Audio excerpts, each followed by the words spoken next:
Welcome to Off the Mat, your new wrestling obsession. We got a great show for you tonight. We've got another great week of pro wrestling, or was it? As always, we're going to talk about our reviews from SmackDown, Monday Night Raw, Tuesday Night NXT, and potentially AEW. But I don't even know if AEW is worthy of talking about right now. What's going on, Dom? How are you tonight? I'm doing fantastic.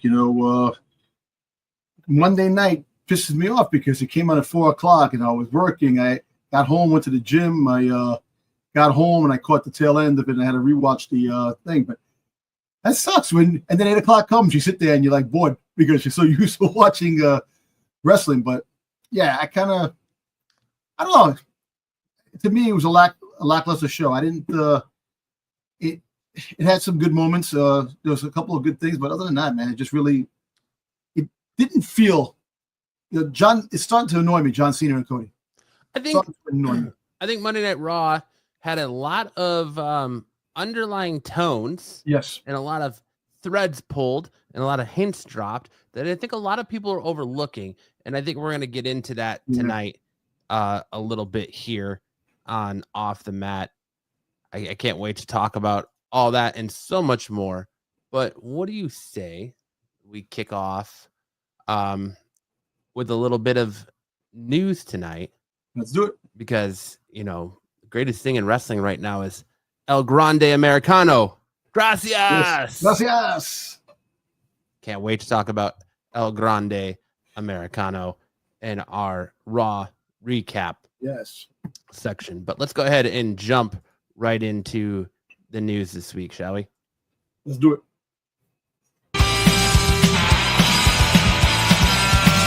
Breaking news! We got a clash! Wrestling ring about to blast! In the arena, we'll let this ride! Feeling the heat, it's no surprise! Slam this story, coming away! Stick said he'll grace us with our presence soon. Okay. I don't know if that's really true or not, but well, we'll see. Kicking us off, it's a light news week, for being WrestleMania season, and you think the time of the year where like WWE and pro wrestling is going to be like hot. It's kind of a little stale right now, but we got a couple of new segments I think here they're going to be interesting and spark a decent conversation, if not an amazing conversation. I don't want to sell my expectations too high. Keep them short and low, and you're never disappointed. But leading us off here on Off the Mat news, we have WWE plans for Intercontinental title match at WrestleMania 41. Now, we all saw the match between Braun Breaker and Penta on Raw and how it ended with an interference from the Judgment Day's Dominic Mysterio and Finn Balor. Yep. Well, Fightful Select has shared an update on WWE's plan for the Intercontinental Championship at WrestleMania 41. According to the report, Braun Breaker and Penta will collide at WrestleMania 41 in a fatal four-way match that also includes Finn Balor and Dominic Mysterio. While this is WWE's current direction for the Intercontinental Championship at WrestleMania 41, plans are always subject to change. Remember, I told you Dominic Mysterio is going to be involved with the Intercontinental Championship and screw Finn Balor one way or the other. This is probably going to be where Dominic wins. I see him winning the belt. No, I think the belt's going to go to Penta, personally, for me. And I think this is a way for Penta, for them to take the belt off Braun and not make Breaker look weak. Because you can have Dominic eat the pin, so you can position Penta as the champion, which is where I feel like they want to go. Okay. Because he's the hottest thing in WWE right now. Next to, of course, the greatest luchador hailing from the Gulf of America, El Grande Americano. Thank you. Gracias. So it positions them to put the belt on Penta, make Breaker and Finn look strong, and kind of keep Dom as being a jobber. So it's a good way to have Dom eat that pin, but not make Breaker or Finn Balor look weak as they transition to their next roles. So let me ask you a question. All right, they give it a Penta, but do you think Dominic actually screws Finn, so it causes the rift between him and Finn finally. I think it potentially could, yes. Yeah. I think it potentially, but listen, I think a lot of us Finn Balor stands, like myself, want to see Finn back in that world title or WWE title picture, but we also want to see the return to prominence of the demon Finn Balor. I know we want to see that, but also, you know what? I got to give mad props to Dominic. You know, even though he, loses a lot, but he's been in a lot of matches. You know, he's a constant. You know, he's much better than he was in the beginning. You know, as a wrestler, you know, he takes a lot of freaking bumps and bruises. He gets a dirty end of a lot. Does Dirty Dom. But I think eventually they're going to put a belt on him. They have to, because he's been a constant. And I know Penta's hot right now, and you want to get Penta that. But hear me out. Freaking Dominic screws Finn and wins the belt. That causes the rift between Finn Balor and Dominic. You could still have Ron Breakker part of it and still lose, but not making him look weak. It's a four-way. The interference, things happen. Penta, you could have Penta become part of that whole circle too, as he chases Dominic. I actually think Dominic is going to turn good. I think he's going to go eventually on his way, break away from that whole. That's going to break up. That's going to be a done deal, Judgment Day. I think this is the last hurrah for Judgment Day, but. I still think that there's more twists and turns. I still think that friggin' Karrion Kross is going to become part of it one way or the other. I mean, I could see Karrion Kross becoming part of the Judgment Day or a new faction, but I don't feel like there's a storyline there with Dominic Mysterio winning the Intercontinental Championship right now. You want to push the hot hand in Penta, and there's so many like dream feuds that you could see Penta in with that title, centered around that title, and making prominence with how many times he defends and how strongly he defends that title. I don't think Dominic Mysterio has that character right now, or is in that position to where anything with him revolving around this title is interesting. I mean, his North American title stuff was really only interesting because Rhea Ripley made it interesting. Yeah. I really think if Dom's going to go good, it needs to be a storyline where, you know, Finn beats him, winner loses, leaves Judgment Day. He has to leave Judgment Day. He's on his own now, and he has to find his new place. And he somehow ends up back with his dad in the LWO. And they chase it. And then he finally, as Ray's about to retire, he finally gets donned his mask. Because if you remember, when Dominic Mysterio first debuted, his original plan was to debut with a mask. Yes. So it could be that, you know, now he's kind of playing that Eddie Guerrero-esque character when he finally turns face and goes back and somehow joins the LWO with his dad, then he gets bestowed that mask, and we will move forward with a masked Dominic Mysterio, and maybe even a name or gimmick change at that point. Maybe he becomes, you know, a something Mysterio or Dominic, you know, whatever it is, or just goes by Dominic Mysterio. But I think that's, to me, the logical trajectory. But I think Dom has so much heat. Dom has so much go away heat on him that, you know, it would be crazy to turn him heel or turn him face right now. He's one of the biggest heels in the business. Yeah, I know. I was thinking that too. But, you know, all right, keep him heel. Still wins the belt. Finn becomes a face, and comes back brings back the demon and brings back a lot of stuff to bring back his gimmick to put him back on top to try to, because he only won 2 matches in the last 2 years. Yeah, that's what I was reading an article on that. So you need to. Finn Balor had a lot of promise. Oh, Sticks, thank you for joining us, Sticks. Thank you for having me. Live from Omegle, it Sticks. That's it. Back more from the other dimension. More pixelated than your Skinamax. Back from the stick dimension. Right. Stick boy. So you can see Finn Balor. Maybe he turns face and brings back the gimmick of the demon to become dominant again, to move up the ranks because he also got the dirty end of the stick. You know, he was such a great. See, McMahon didn't like him and didn't push him, and he should have. You know, that's a big mistake. And now, you know, he got the faction. He became the head of the mistake. But we'll see. Like I said, I don't know. We'll you know, WrestleMania is going to be interesting. You know, I'm intrigued to see that. I think there's going to be a great 4-way match right there. You know, it should be exciting. You know, and Ron Breakker, I think after this, he gets into the championship picture. He goes for the top tier gold. He starts going for that, I think. Yeah.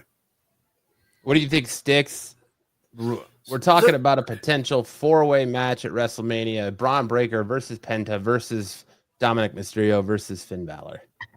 That's starting to look the way that they might be going because of the 3-way they're kind of shooting on him. I agree with Don that he needs to go maybe after this go to the higher tier. Braun has been doing really well for himself, the way he's been going. Penta, I think, will probably end up getting the belt in this time turnaround soon. Maybe if not WrestleMania, maybe SummerSlam. But as far as the 4-way, I can see that happening. I mean, I think that's the way they're pushing for.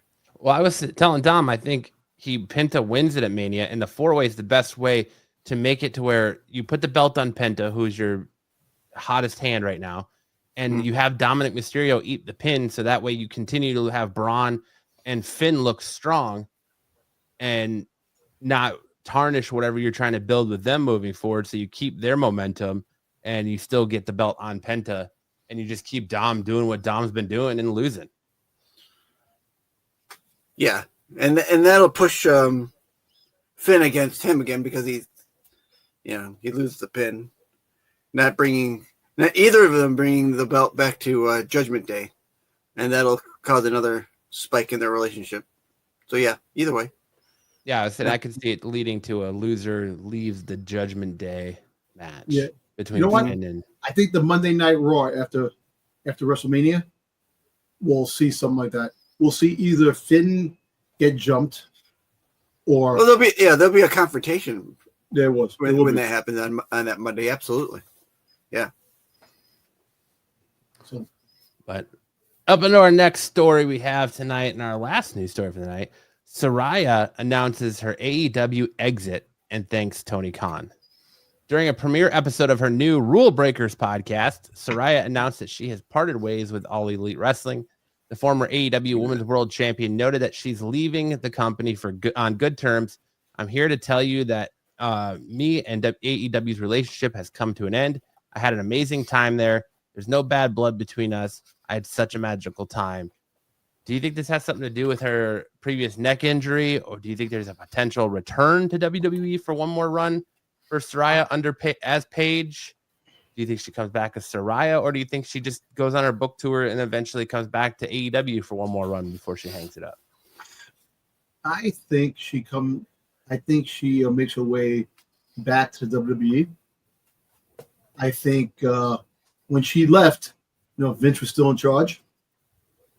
I think Triple H, regardless of the fact what people say about Triple H, a lot of people are liking to work on the Triple H.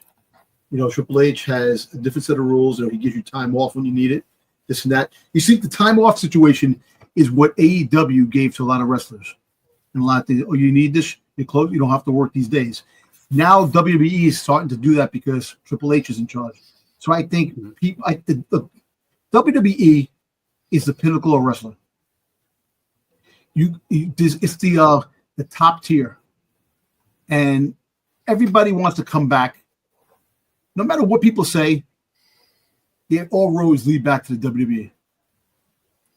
And I think she might make another return trip because the women division in WWE is getting really good. Really good. There's a lot of potential things now. It's just not just once. There's not one championship for the women's championship. You have You have the championship, you have the Intercontinental, you have the USA, so there's a lot of opportunity for her to come back. And she could play an important role in the back too. It doesn't have to be her wrestling. She can also look. You got 2 general managers that are men. You got SmackDown, and you have Raw.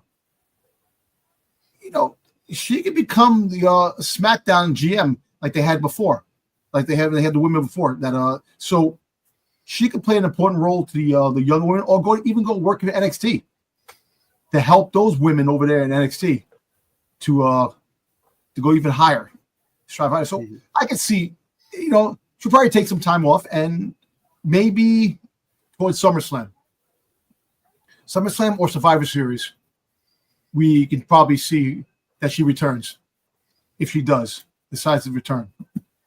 And I think it's a good thing for the WWE. She has a lot of experience, and her brain is a lot of wrestling knowledge, so she could bring some fresh ideas to the table for the women's division if you put her there. So she was quoted as saying that she's pretty much done and accomplished everything in AEW that she set out to.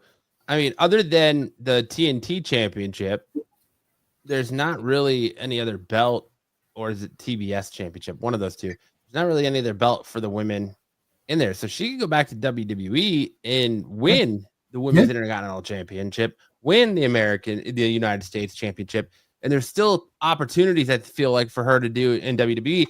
And it would, I think, be poetic justice for her career to go back where it all started, to finish her run on WWE on her terms, and not due to injury and then being released because of said injury and being a lot of work.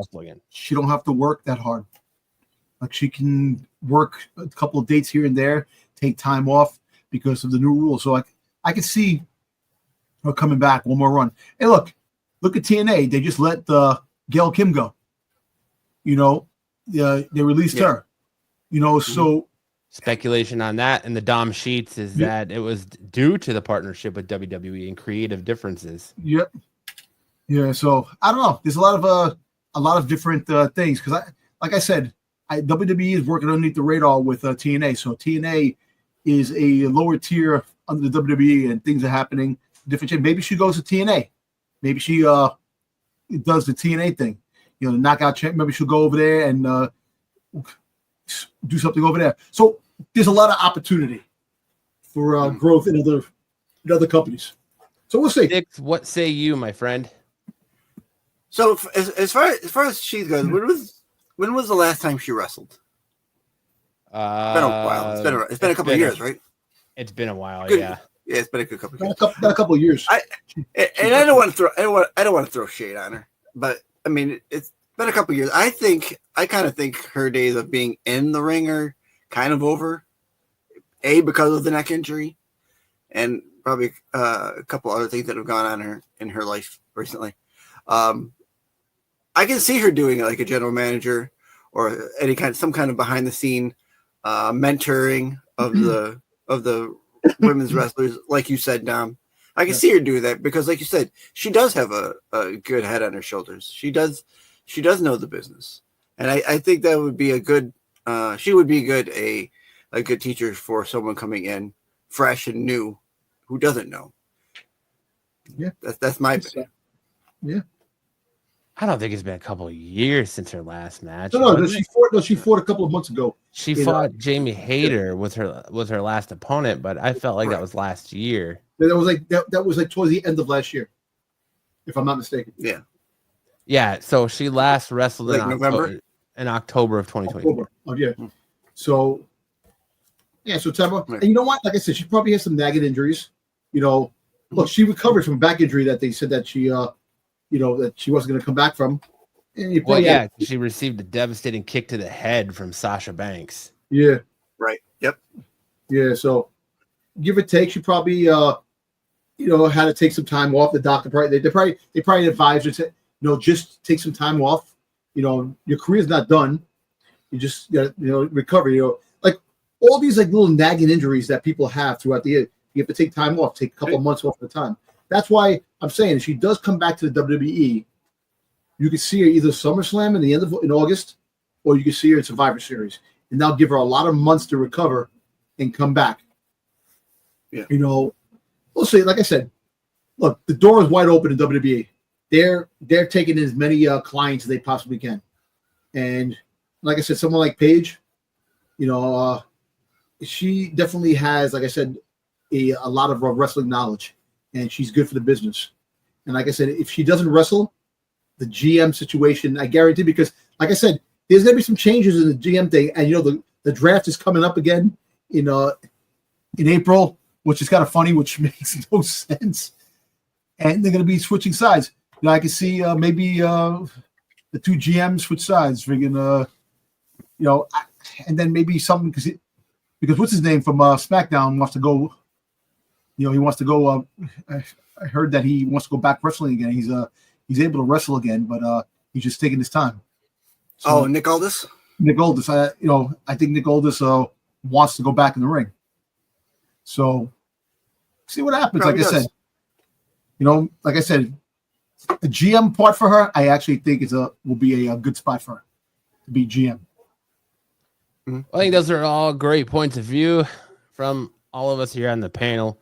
Let us know what you think in the comment section below about the news. Do you think Saraya will come back to WWE? Who do you think wins the Intercontinental Championship at WrestleMania? And while you're leaving that comment, make sure to hit that like and subscribe button so you know whenever we drop fresh content here, as we move right on into our off the mat reviews of this past week's SmackDown, Raw, and NXT. Ignite tonight, wrestling fire burns so bright. In this review, we'll show what's true. Breaking barriers, breaking through. All right, as always, we're going to start with Friday Night SmackDown, coming to you live from Italy on March 21st, 2025. Our SmackDown kicked off with Randy Orton standing in the ring for a promo, but before he could even say a word, Kevin Owens' music hits, and he comes out and says he made a mistake by hurting Randy, even if he's justified for what he did to Cody and Sami Zayn. Owens can't think of a better moment for WrestleMania than for the two of them to become tag team champions. Orton has other plans in mind, though, and he wants to kick Owens' head off of his shoulders at WrestleMania instead. What did you guys think of this opening promo? I thought it was pretty good. I thought, you know, it's time for Randy to do what he's got to do, because Randy Orton versus Kevin Owens, WrestleMania, definitely that's a good match. It'll be an entertaining match. I think that, you know, Randy has to win this. He has to win this match, and the promo. I'll tell you what, the promo is much better than freaking goddamn the Cena and freaking Cody promos. I can tell you that. Agreed. You know, Agreed. The little promo they did have, you know, and of course, Kevin Owens is going to tell him, listen, no, I want you by my side, tag team partners, this and that. You know, Randy's like, hell no, man, it's on. So it should be entertaining. The RKO, you know, is gonna loom against the stunner.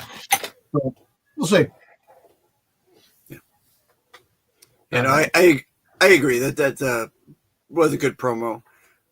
Was definitely much better than that long-winded Cena crying one that we got. So yeah, I look forward to this.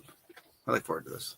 I want to see more of Randy's jokey side, though. Like, I love that he's coming out with tweets talking about Cena's heel turn, and then he's like, well, I'm going to go nut my wife now. See you later.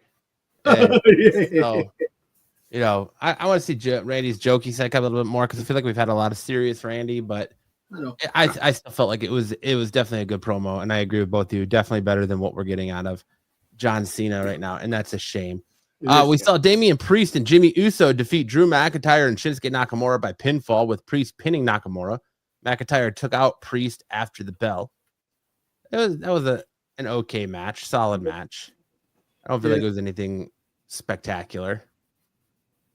You had, you know, you still had McIntyre look strong by Nakamura taking the pin, and still kind of build towards Priest and McIntyre's WrestleMania feud, which I still feel like is built on, oh, you eliminated me from the Royal Rumble. Wah, wah, wah, wah, wah, wah.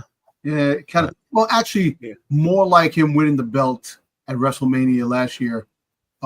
Cashing in on him. Cashing in. So kind of remnants of that and getting tossed over the ring in Royal Rumble. So kind of you getting long-term storytelling from that perspective. But yeah, nobody really wants to see McIntyre versus Damian Priest. You know, it's a shame. Damian Priest is a good wrestler, but he's not the wrestler. Look, I believe that McIntyre's feud with freaking CM Punk, Seth Rollins, and all that stuff was much better. Brought out the best in McIntyre. This is not bringing the best out of McIntyre. McIntyre is just So you're not seeing a energized McIntyre and a top performer McIntyre with this matchup. You know, so one and done with this match. Get it out of the way and then move on. Yeah. I mean, remember when it was Drew McIntyre was all up in arms and CM Punk came back and he was, hot and trying to going after CM Punk. That's the Drew McIntyre that they should have right now. Right? Yeah. I mean, right now he's kind of going blowing in the wind. He's just blowing in the wind. Just going through the matches like the bloodline storyline was the best of McIntyre. You know, and he can be better. Drew McIntyre can definitely be better than what he's doing now. So he needs something to push him back into that category where he's kind of the top bill on the SmackDown brand.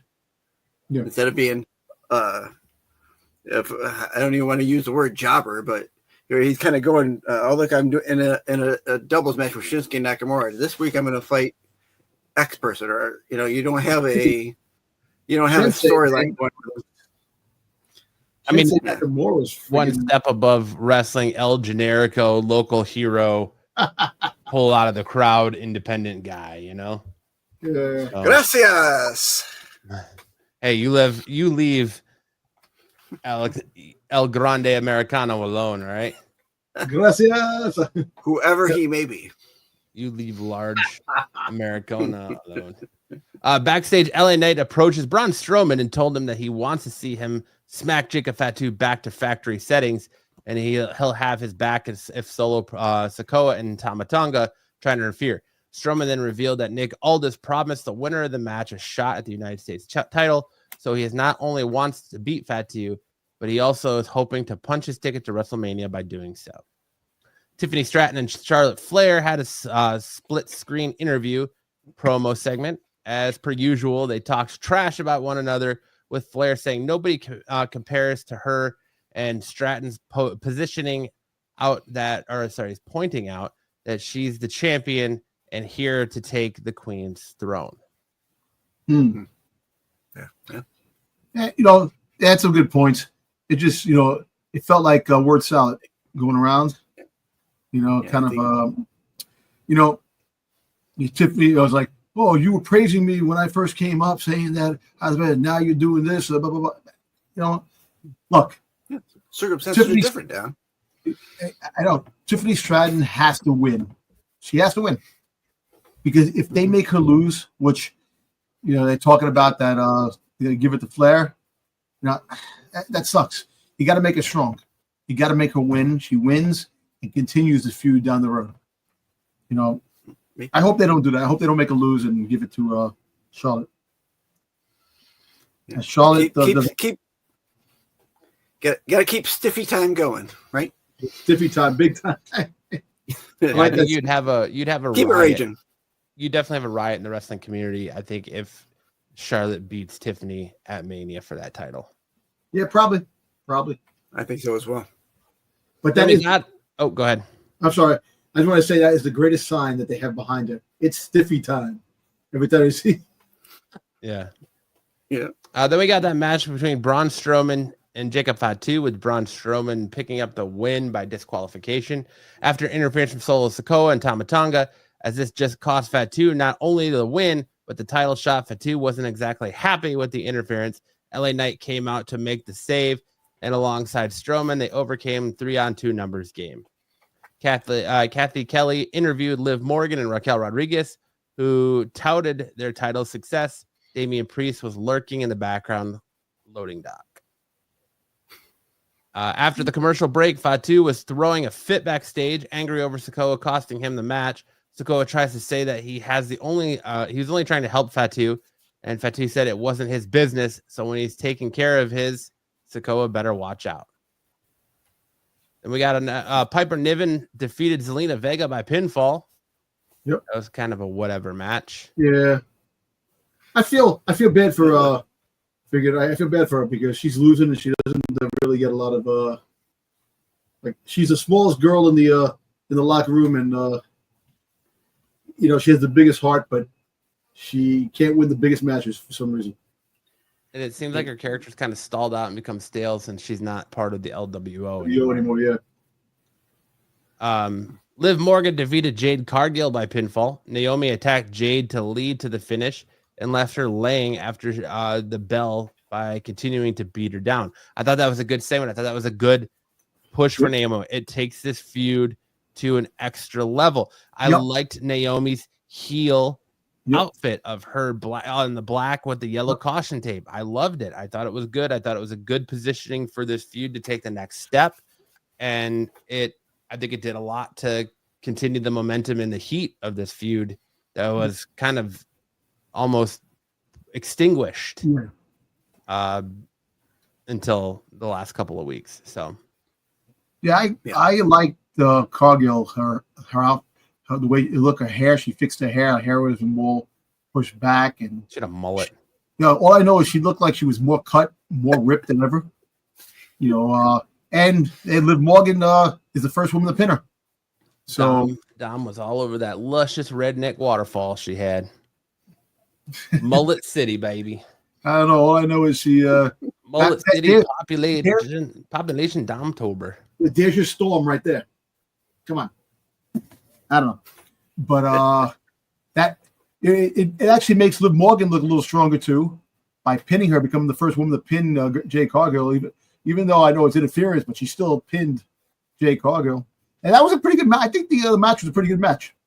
It was a very good match. It was had a lot of twists and turns. Naomi came out, and I do like Naomi as the heel, but I still think that there's someone else.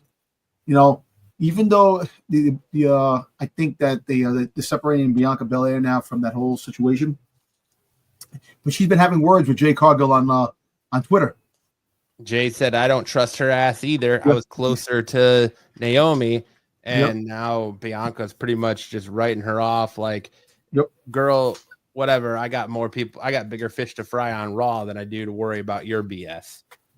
So I think we're definitely getting positioned for Jade Cargill versus Bianca Belair at some point. Maybe SummerSlam. I mean, we have other pay-per-views before them, Dom. You got Money in the Bank, you got Backlash. I know, but I think SummerSlam is definitely bigger. Backlash is usually WrestleMania Backlash, so it's just a rehash of the WrestleMania matches. So maybe we get Jade Cargill versus Bianca Belair at WrestleMania Backlash. Maybe. You're right. Maybe if that's what it's going to be titled this year, or Money in the Bank, or one of the other pay-per-views leading up to SummerSlam. Yeah, you're right. Kathy Kelly interviewed Drew McIntyre, who will be looking out for Damian Priest next week in London. Seth Rollins walked over to McIntyre, but they didn't say anything. The Street Profits came to the ring for a promo about how they finally the tag team champions for the first time in 4 years. Legado El Fantasma interrupted with Santo Escobar saying it's too bad that their title reign will end abruptly as Los Garza are pissed and ready to become champions. Pretty Deadly then comes out to remind everyone that they're the number one contenders. The Street Profits offer to have a match with Los Garza since they're looking for a fight. Let me tell you something.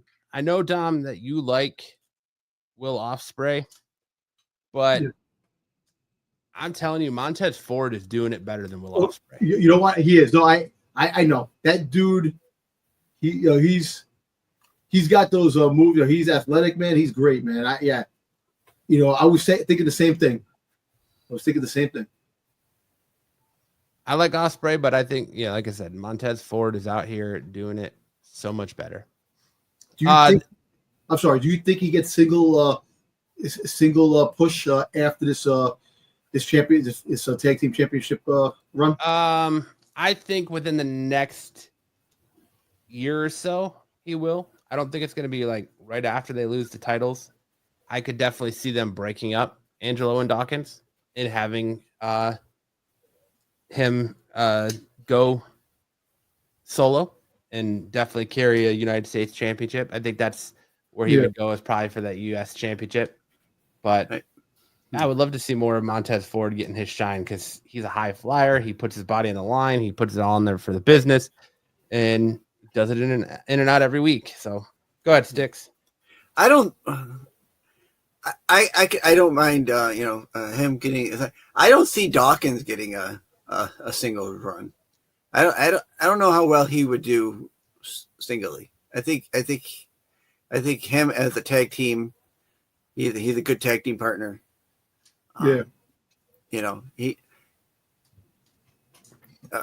He's not. I don't want to say he's not built. He's not, wired into singles competition. Whereas Montez Ford has done it before in other promotions, early beginnings of WWE, before Dawkins came in, and then they formed the Street Profits.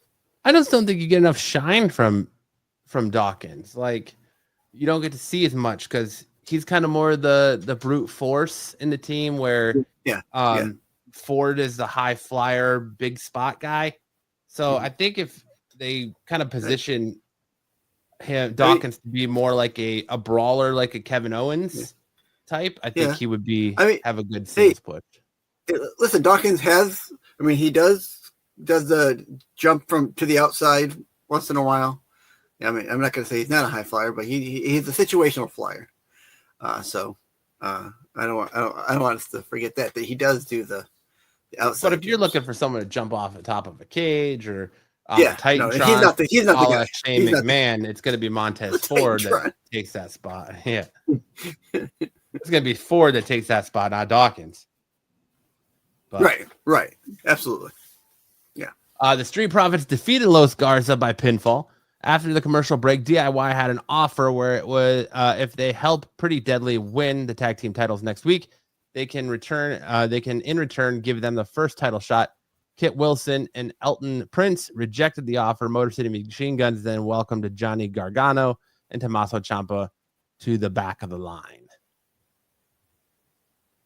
Then we got our final promo of the night, which are in a segment between Roman Reigns, Seth Rollins, and CM Punk, as they shared some words. Very generic stuff about how Rollins and Reigns still have beef and how Punk saved Roman's family at War Games and neither can beat him without the other's help. And Punk struck first, hitting Reigns from behind. This led to all three fighting hazardly. Punk pointed at both of them in the WrestleMania sign, saying, "I'm the best in the world," Rollins. Then did the same, and Reigns got back in control. He did the same as well. The show ended with the brawl still going on. I'm going to tell you this right now, and you hear this right here. You hear the dirt sheets from the Dirty Dom dirt sheets here. CM Punk is getting his championship match. He's the favorite from Paul Heyman is going to be that whoever wins against the Roman Reigns, friggin' Seth Rollins, is going to get in the Cody and friggin' Cena fight. And CM Punk's going to win and get into that fight. So it's going to be a three-way battle at WrestleMania with Cody, CM Punk, and John Cena. And that's the favor that he gets. And that's how he gets into a championship match. And he gets the headline WrestleMania. Yeah, I agree with that 100%. I was going to go there, but I was going to save it for Raw because there's a lot of things he says in his Raw promo that really lead you to that. Yeah, I was going to say it too. I know the whole fact is, but it kind of even before Raw, I'm like, that favor, there's got to be a speculation. So night one is going to be Seth Rollins, Roman Reigns, and CM Punk, and then whoever wins that is going to go to be in the championship match in day two. So Overall thoughts, opinions, and review for SmackDown this week. Yeah, I give SmackDown I'm gonna be an A.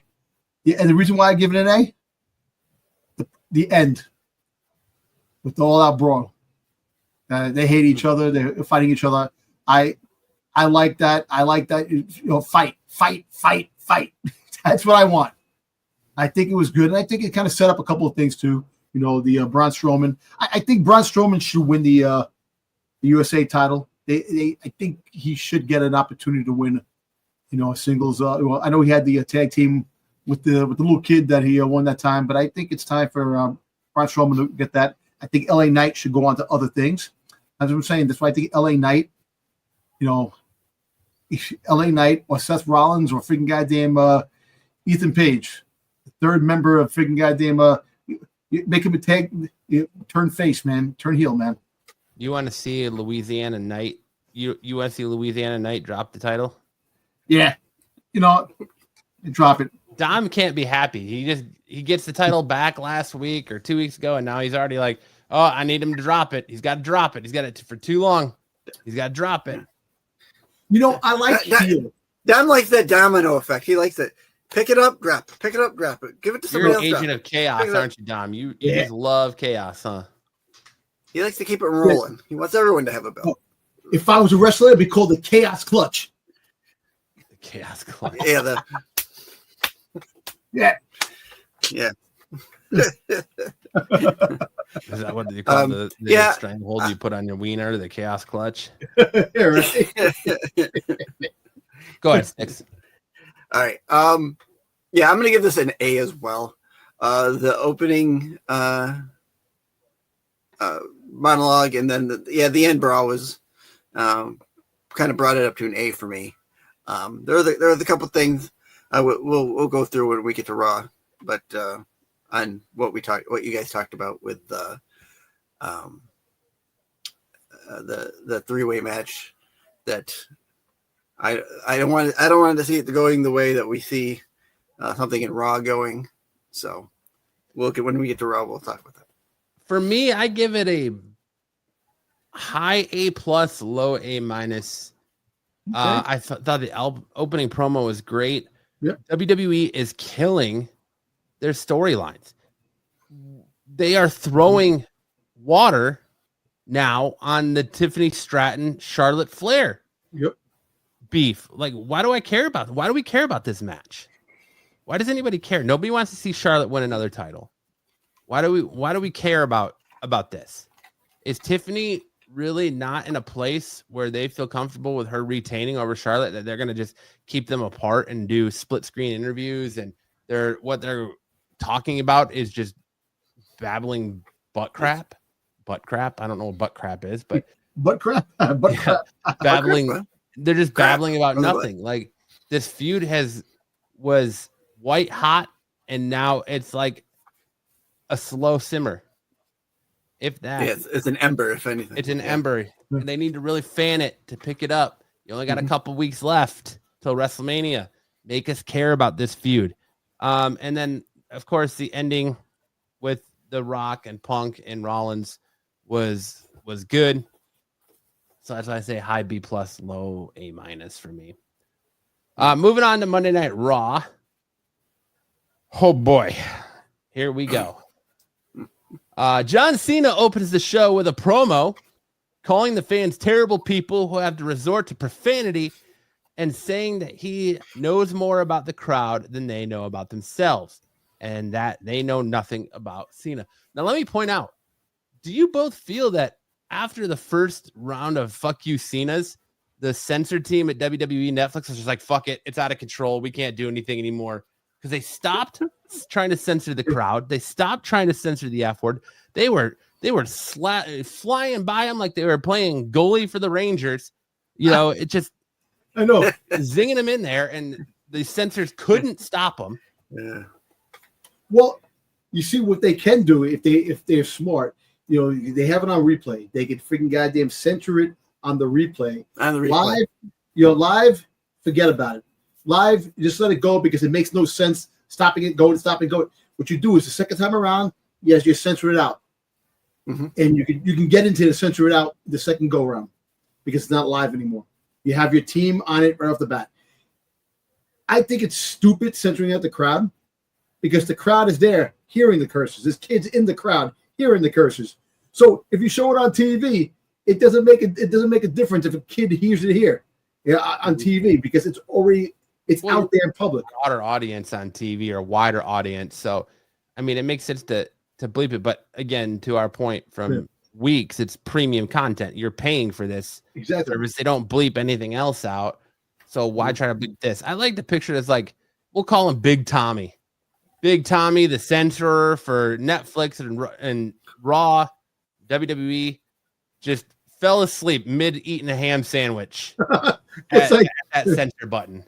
It's like, I love how they block out somebody giving you the finger too, which is so stupid. Yeah, it's stupid. Yeah. Cena tells the crowd that their lives are sad. To him, the audience has been nothing more than an experiment, like rats in a cage. Pick out any moment in his career, and he'll say that what he learned about them.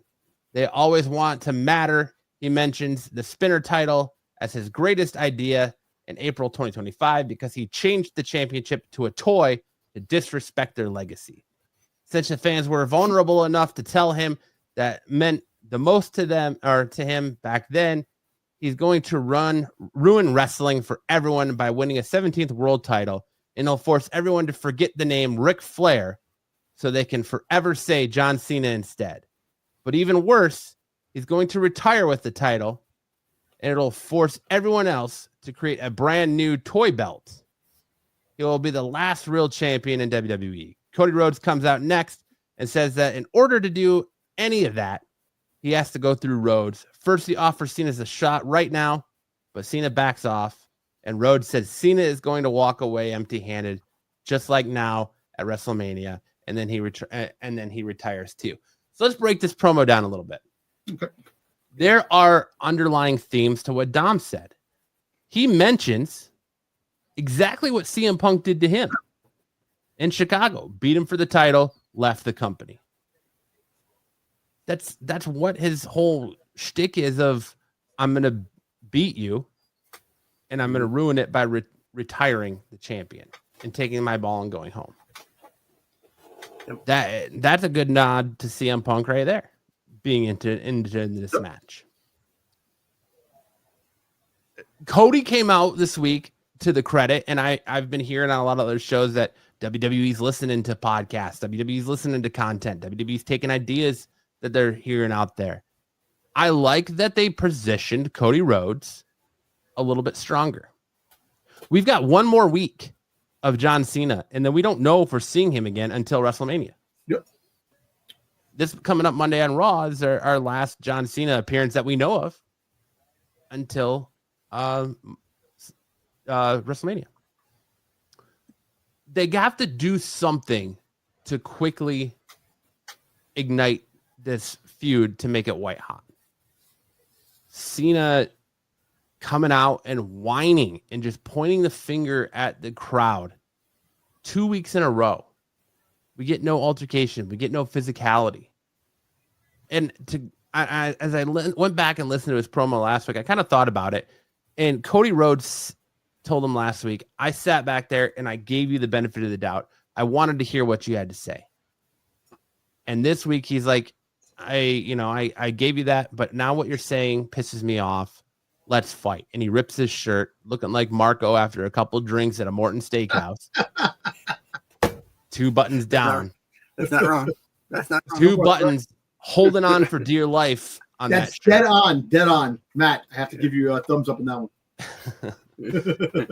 Yeah, and so Cody amps up the physicality. He positions himself away from looking weak, looking like a little bitch, like I called him last week. And I commend him on that. That it's slowly building. But the Ric Flair comment is interesting because everybody knows that Ric Flair has 16 championships and that Cena is going to break his record. But why bring Ric Flair up? Do you think Ric Flair shows up at WrestleMania and gets involved in this somehow? Do you think Ric Flair shows up with Cody Rhodes and shows up in Cody Rhodes' corner to try and stop Cena from winning 17 and breaking his record? I think it opens the door.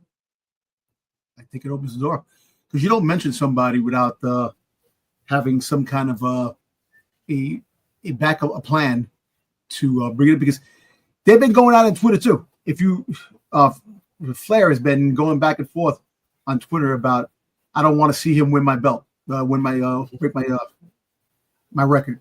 So there could be a possibility he shows up. Shows up to try to help Cody and actually betrays Cody. What do you think? I don't think he betrays Cody. Or wait, he's the member, The Rock. The other one, The Rock is talking about that he's working with The Rock. No, because I think that would happen. Yeah, but that wouldn't keep him from keeping Cena from winning another title if he's on his side. No, it's all a ploy for him to win the 17th time. No, because I think that would. WWE seems to be very cautious with how they're using Ric Flair and if they're going to use Ric Flair. And so I think that was going to require Flair to give more of a commitment than he's probably willing to give to add to this storyline. Yeah. I think if he comes out at WrestleMania for a one and done to interfere and try and stop Cena from winning 17, it makes sense. And then he goes back into obscurity, whatever he's doing, pushing his Ric Flair woo juice or whatever it is, his weed, or going back to trying to get his bill passed to get a Wrestling Hall of Fame in North Carolina. But I open it up to you guys. What did you think of the Cena promo for our second, taste, our helping of the heel John Cena? I still think that it was a waste. A wasted opportunity. Yeah, you're talking, but you're still not getting to the point of why you're working with The Rock, why you betrayed freaking Cody. Still no mention of The Rock. No, exactly. And you're blaming the crowd for your doings and the fans in the crowd. And no confrontation between freaking, he kicked you in the freaking goddamn nads. He humiliated you. He freaking turned heel. He's working for The Rock. Well, I think we got why he turned on Cody, because Cody is the people's champion, the now self-titled, or maybe not self-titled. I think the fans in the We Want Cody movement kind of bestowed that title upon him, but he's now the ipso facto people's champ. Yeah. And Cena's issue is with the WWE universe and the way they abused him and took advantage of him for the last umpteen years. So consequently, his issue is with Cody Rhodes because of them. So he did kind of explain that, but there's still no mention of what his alliance with The Rock means. What else is going to play into this? So I give that to you there, but I have to rebuttal you on, I think he kind of gave us why he did what he did to Cody, at least. I know, but it's still lame. You want to see these guys go at it. You want to see why John Cena is a heel. See, this is the thing. They're kind of making it the fact, he turned heel for a little bit because he's got to turn face again to retire and go off on his merry way. You're not going to be heel and retire. So you kind of did what you did for the wrong reasons, but there's still hope for redemption with the situation. So it's kind of an odd friggin' scenario. And the thing that sucks the most is that you want The Rock there. Rock is the leader of this friggin' goddamn faction that's going on, and they're never around. And it's like, it kind of sucks. So that story can never progress to the way you want it to progress. All right, fine. You want to have these promos, the way this and that, to lead up to something bigger. Maybe the third time the charm, Monday night, Monday afternoon at 3:00, because it's going to be a 3:00 show again. Maybe we get the altercation situation now with Cena and Cody, the brawl that people have been waiting for. To end Monday Night Raw going into, because he's probably not going to show up again until WrestleMania. We're not going to see him for like 4 weeks. So Give her that. But The Rock should be involved one way or the other. He should come on the Titantron. It should be a tape promo. You're right. There's nothing on Instagram. There's none of these things that when The Rock was going social media wise. I don't know if they want to keep it hush hush or it's just going to go into WrestleMania that John Cena is going to win the belt and do what he's got to do and then lose the belt later on. I still think that John Cena is going to stay with the belt for a little while until Money in the Bank or something like that. And they're going to cash in. And I think Money in the Bank is cashed in early this time. You know, I think it gets cashed in on one of the first pay-per-views after Money in the Bank. You don't think it gets cashed in the same night? No, I don't think so. It maybe, but I don't think so. I think either that or they wait for SummerSlam. He walks away at SummerSlam. Well, I mean, if you believe the Dirty Dom dirt sheets, cheap pop, WWE is playing this heel turn very close to the chest.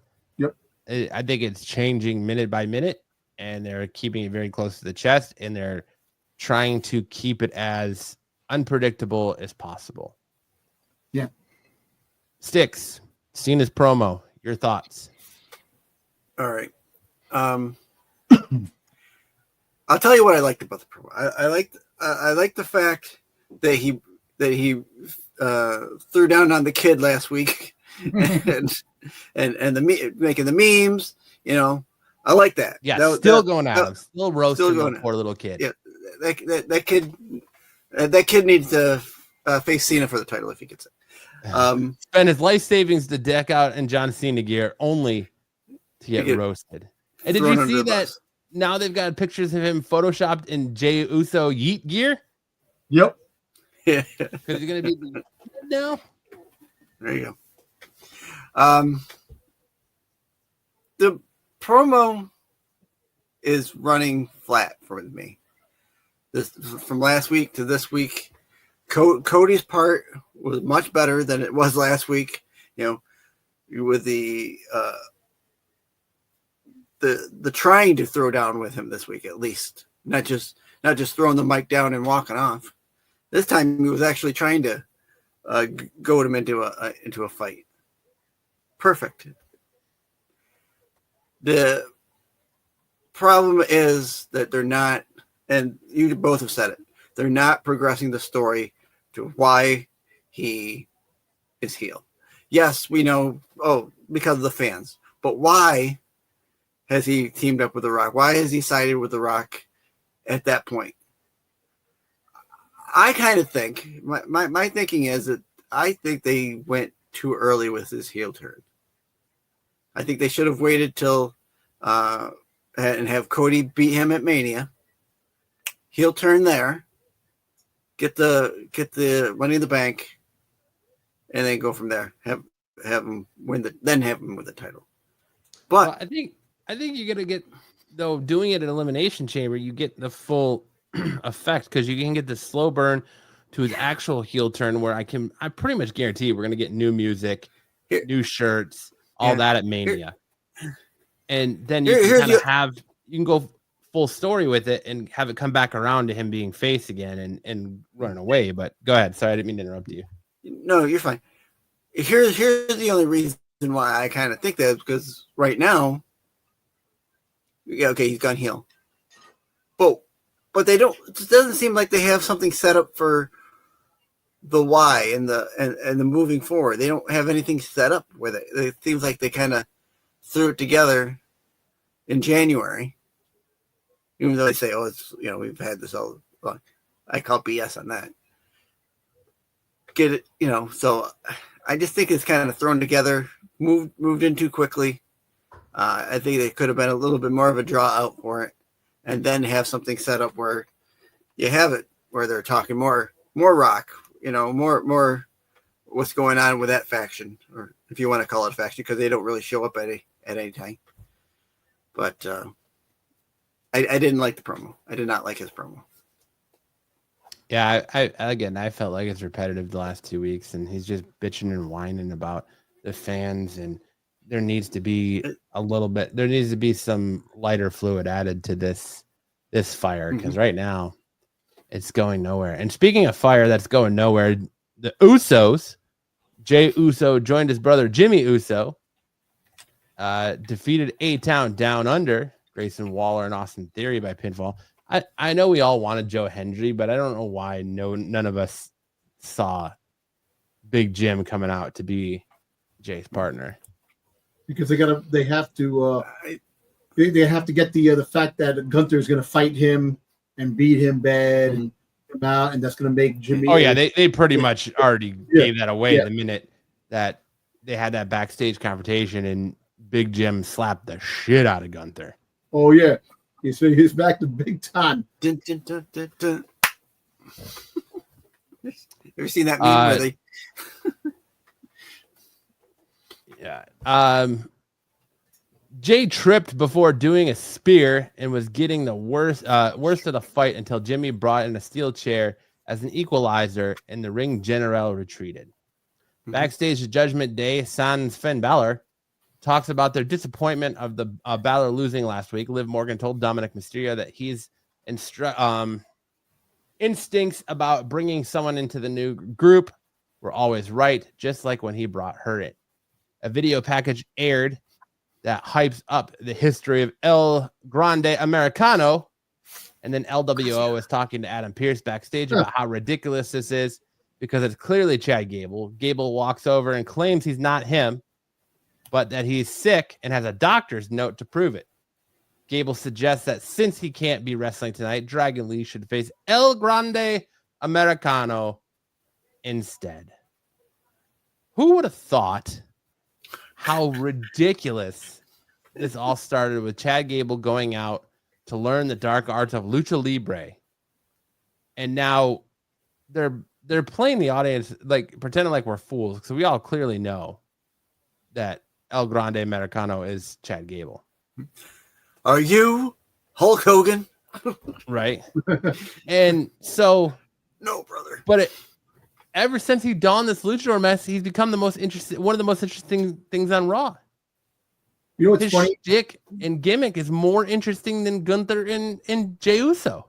You know what the funny thing is? I wish they would have had that last a little bit longer for him instead of coming back, like been a little bit more of a journey, have more like interactions and do super crazy things. Yeah. And then at least a montage or something. Yeah, but you know what? But you're right, Matt. It is a little intriguing and fun. Is it Chad Gable or is it someone else? You know, type of a thing. We all know it's Chad Gable. Maybe. We don't know. Maybe. But maybe. Whoever he may be. I'm loving. I'm loving it. This reminds me too much of the Elias gimmick with his brother. Yes. We're driving the KO freaking crazy. Yeah. Elias, fucking Ezekiel. Yeah. Ezekiel Alliance. Elias. Very much feels like that. That's funny. We saw a women's Intercontinental Championship match. Lyra Valkyria defeated Raquel Rodriguez by pinfall with a roll-up. Rodriguez and Liv Morgan double-teamed Valkyria after the match until Bayley made the save. It was a pretty good match. But again, I want to know what she's going to do with that belt at WrestleMania. Who she's going to face. Probably, it seems like she's going to face Bayley now for that belt at WrestleMania. Yep. Backstage, Jay is feeling down on himself, doubting himself. Jimmy hypes him up and that he can't beat Gunther if this is the version of himself he's presenting. He needs to be the main event Jey Uso, who won the Royal Rumble. Jimmy walks to the side and immediately runs into Gunther, challenging him to a match next week. And when Gunther accepts and takes a dig at Jay, tripping, Jay slaps the hell out of him. That was a good moment, adding a little bit of heat to this. He slapped the dentures out of his mouth, man. That was funny. And I, again, got to give it up to Dom because a few weeks ago, I thought for sure that Gunther didn't need this angle. He didn't have to go attack Jay's family. And Jimmy so far has stepped in and been the savior of this feud because it was damn near snuffed out. You might as well have thrown a fire blanket on this bad boy or pissed on the embers because it was about as dead can be. Big Jim turned around and told Gunther, what did the 5 fingers say to the face? Slap! You know, like I said, this might pump it up a little bit more to make it the bring it because it's on life support right now, the whole freaking feud.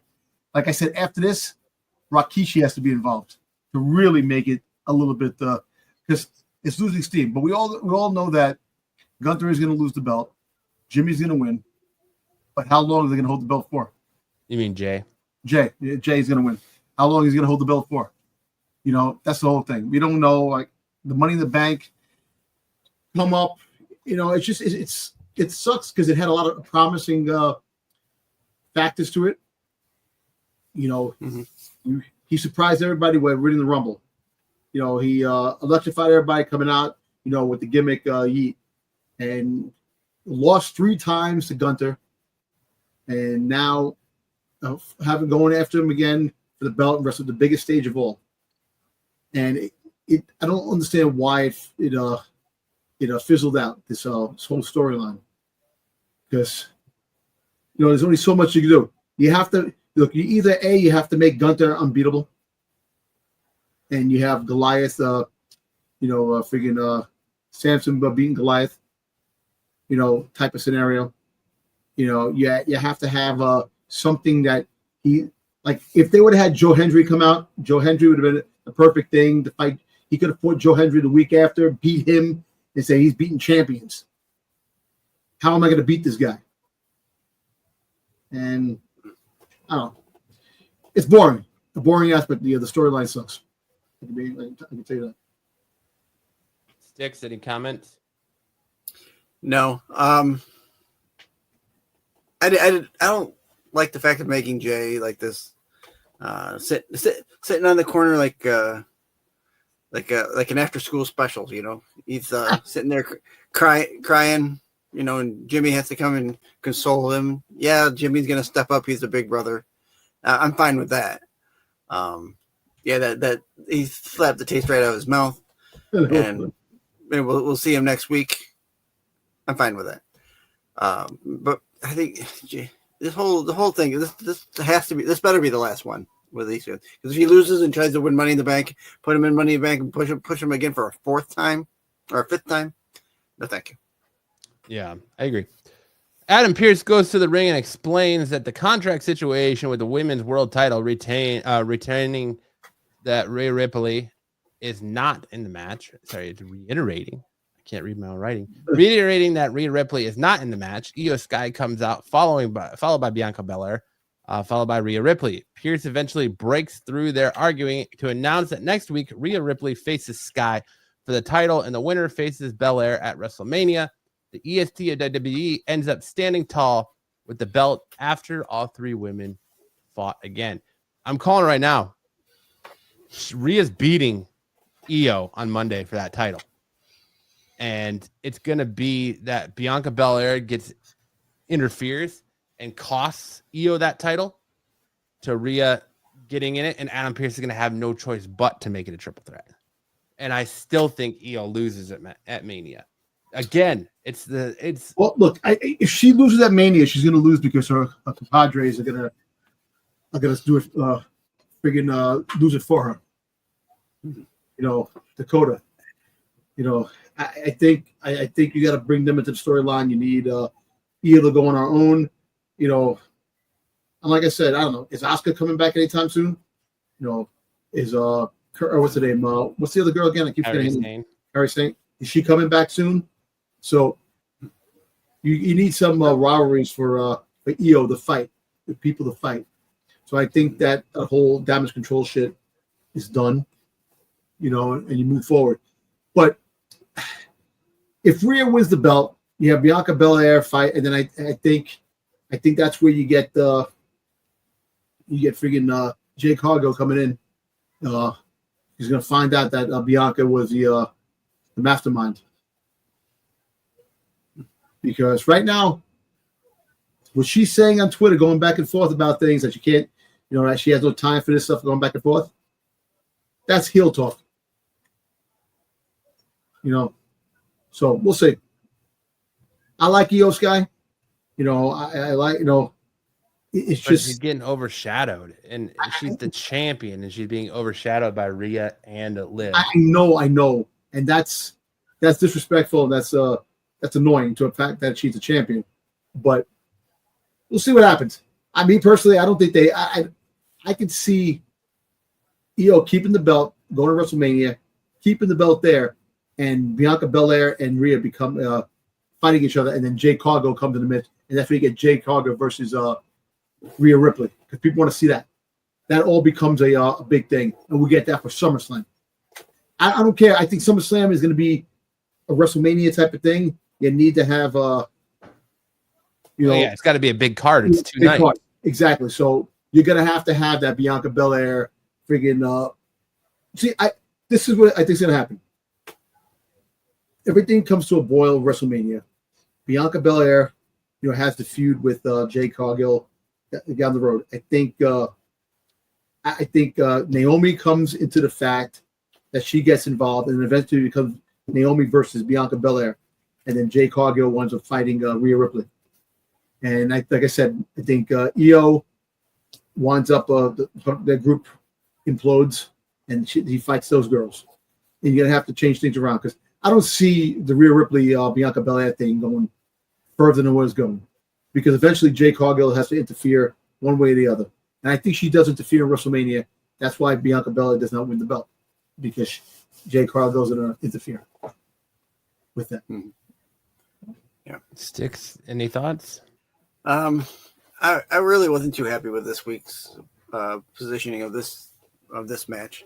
I like how they're doing the disrespect of Io. I think that's the way to go, because she is such a small in stature girl compared to them.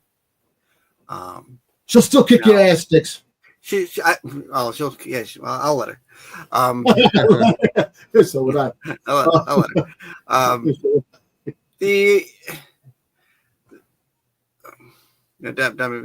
The whole way they did with the Bianca being the guest, the in-part referee, I thought should have been the whole part of the same thing, not just some backstage afterthought.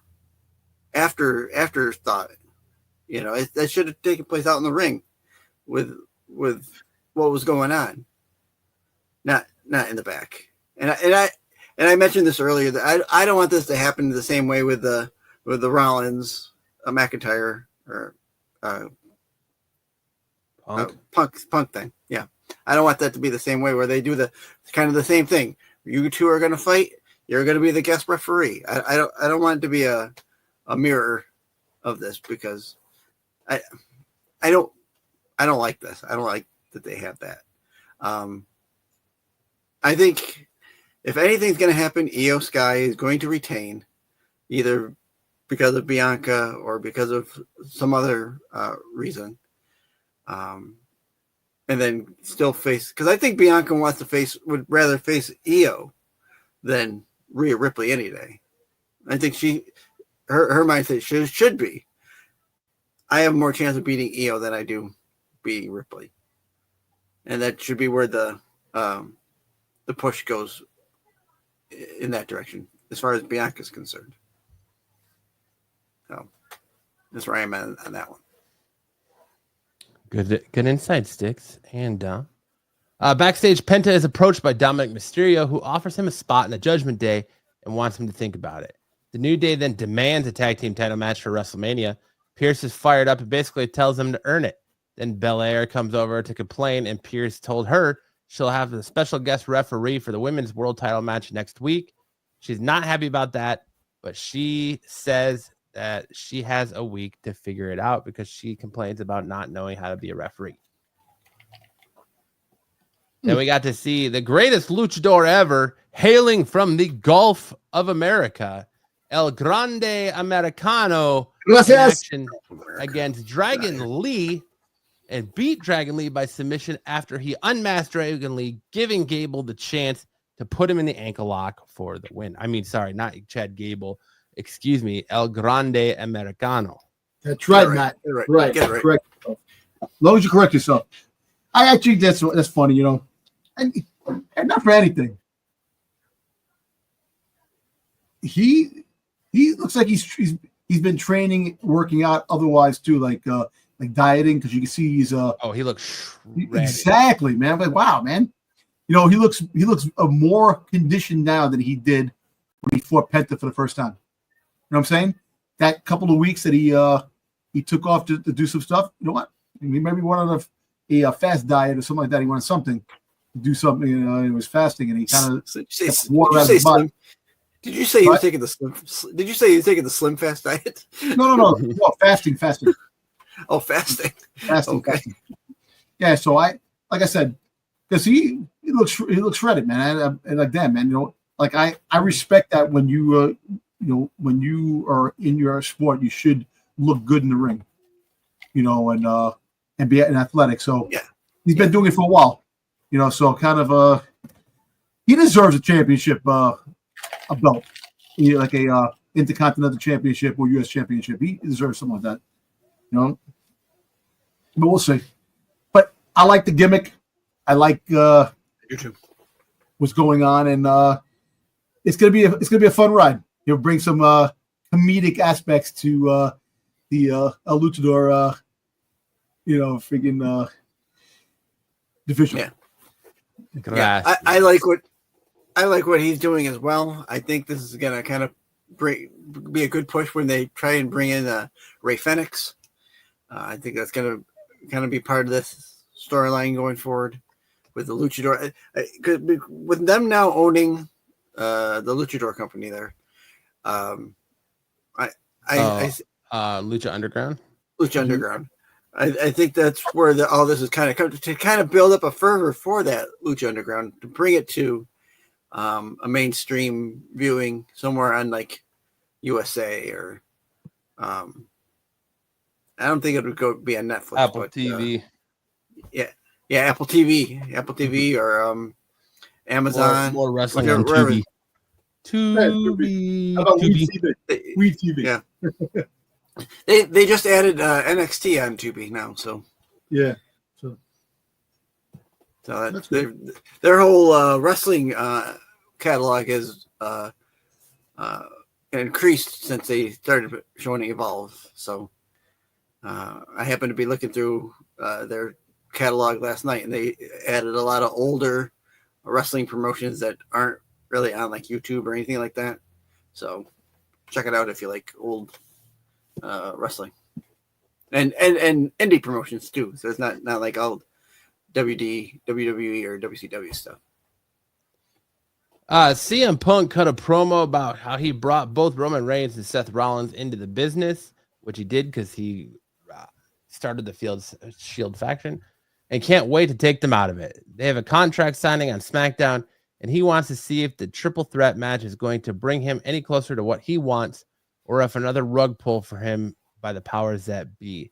And he made this one specific comment of, I still have the favor, and I want to see if this verbiage in the contract is accurate. And what I want is in that contract, which goes back to what Dom said earlier, that I agree with Dom 100%, that I think they are going to make this stipulation that the winner of this triple threat match gets added to the John Cena Cody Rhodes night 2 main event. But so, it was, again, another good promo by Punk, who has no slouch in his promo game since returning to WWE. Of course. He's been a model citizen to the WWE. Did you watch the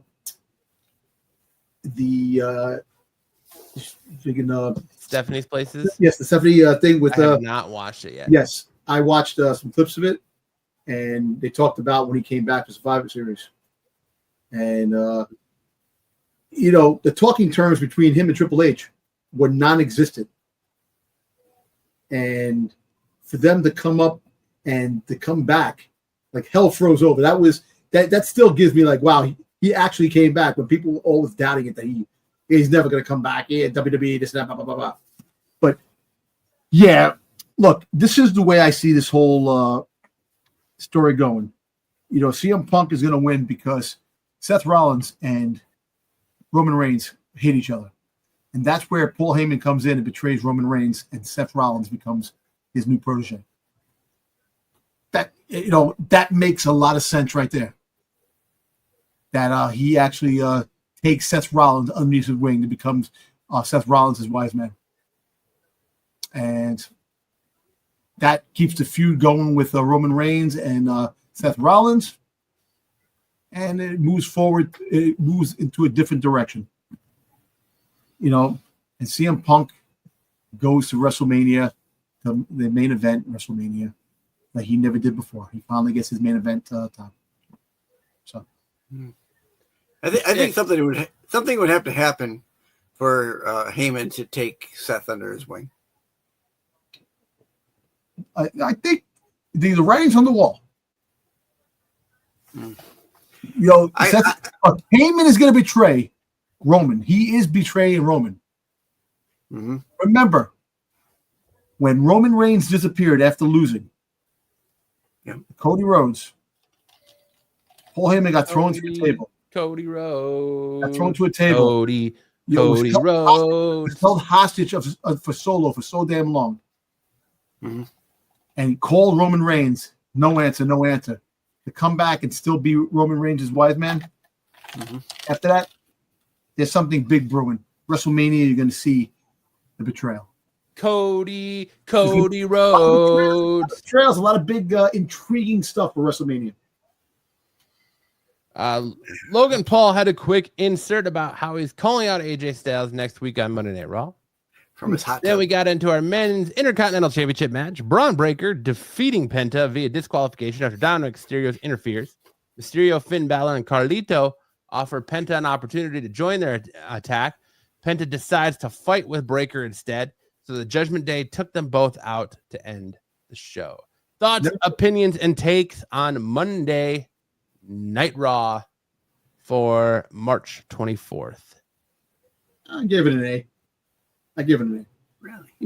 Like I said, for what it's worth, it's Sticks just is not happy with your grade. I gave it an A because, the promos with CM Punk is always great. You have the promos with Cody and the promos with Cena, that it's just it's trying to shape up to be WrestleMania, and I know that I wish there's gonna be other things. And like I said, they're putting championship matches on Raw. Even though there was no change of hands in Raw tonight on Monday night, they're giving a little bit more excitement to the Monday night. And I tell you, the best thing about the Monday night is the CM Punk, Roman Reigns, and Seth Rollins stuff, man. That I like that. Other than that, I know it's not to both of you guys probably not A quality, but I thought it was an A. I actually thought it was much better than last week's. A little bit better than last week's. I don't know. Them are some big words. Dom, Sticks, your rebuttal. I give this one a solid B. I didn't think it was better than last week. In fact, I thought it went down a little bit, and not just because of the opening promo, but a couple of things in the middle and toward the end there. Didn't seem like it was. Didn't seem to hit like it really should have, and I don't know if it's because they're overseas. And maybe a lot of their producers aren't there to bump it, but it just didn't hit with me this week on the Raw stuff. So I give it a B. I give Monday Night Raw a C-. Wow. I thought it was terrible. It was not the crowd. Last week's crowd was majestic. Oh yeah, last week's crowd had some good spots too, but I mean, other than the big Jim, lighting a little bit more fuel on the Gunther Jey Uso match and the Punk promo, I think Cena's whining stuff fell flat. Cena's promo fell flat for me. Yeah. It's so much so that people are talking about Chad Gable as El Grande Americano instead of John Cena in the heel turn. What are we doing? And the main event, okay, I thought Lyra Valkyria versus Raquel Rodriguez was okay, but I thought the main event was kind of flat too. Even at the end, I thought it was flat. So yeah, for me, man, Raw this week was a C minus. Other than the Punk promo and the spots with Jay and Jimmy and that stuff, it just wasn't there for me. It wasn't a solid Raw for me. Okay, that's understandable. Hey, that is understandable a lot. Yeah, I agree. It wasn't a Raw that we should be having. These being on Netflix should be, they should be coming out firing, and they just don't seem like they are.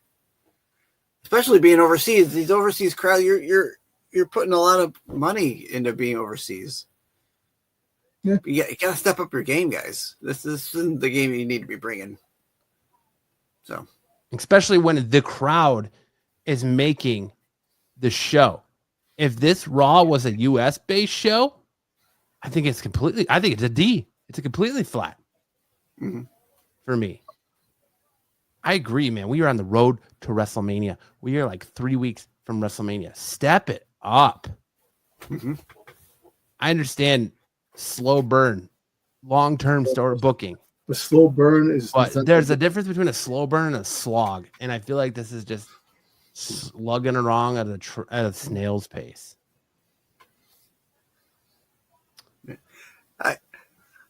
One thing I'll say is I wouldn't be surprised if, like, sometime down the road when they start talking about their experiences over here, that a lot of the talent says that going from country to country over there kind of had a toll on them, because that might be an issue with what we're seeing. They're going from Belfast to Italy to like Jimmy went from Italy to France. Was it France? In like 3 nights. That's a time. That's a time change. Yeah, it's a different time change, but I don't know. They're doing a lot over there. Instead of just 1 or 2 shows, they're doing 4 shows in different countries. Yeah. But let us know what you thought about Monday Night Raw in the comment section below. And let's move on to our review of NXT, or as I've dubbed this week's episode, Dom Needs Extra Tissues, as we get a double appearance by the lovely, lovely, lovely Stephanie Valkyrie and her assets. Oh, yeah. As the show opens with the NXT Championship match, Stephanie Valkyrie defeating Jada Parker by pinfall with a little help from a distraction from Jordan Grace. Fatal Influence attacked Valkyrie after the match. I thought that was a good spot. Yes, it was. And, oh, man. They positioned to make Stephanie look double assets, I can honestly say. And you can back both of them up on me. That's it.